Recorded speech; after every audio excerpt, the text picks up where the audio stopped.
Depuis plus de 20 ans, près de 2000 bébés sont nés grâce à l'unité d'assistance médicale à la procréation de la clinique Pasteur à Brest.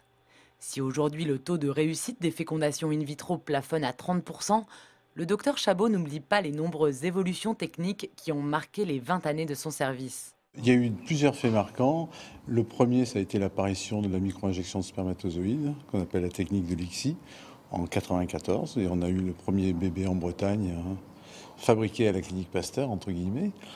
Et puis la deuxième grande technologie qui est apparue, c'est la modification des produits servant à stimuler l'ovulation, puisqu'on utilisait au départ des produits d'origine humaine, alors que maintenant on utilise des produits issus du génie génétique avec des sécurités plus importantes.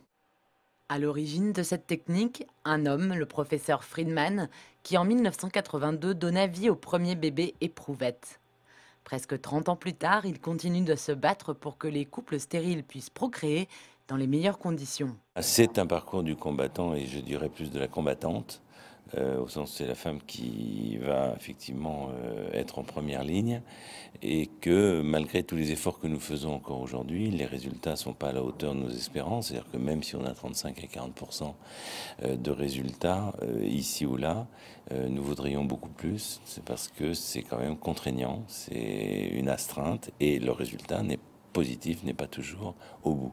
Nous voudrions progresser encore plus et il faut donc que nous soutenions la bonne pratique, la bonne façon de faire, les moyens pour que ce soit des gens formés, des matériels les plus performants et qu'on puisse offrir effectivement au couple le meilleur de ce que nous savons faire.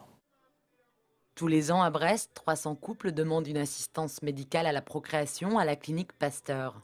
En France, 60 000 fécondations in vitro sont pratiquées chaque année.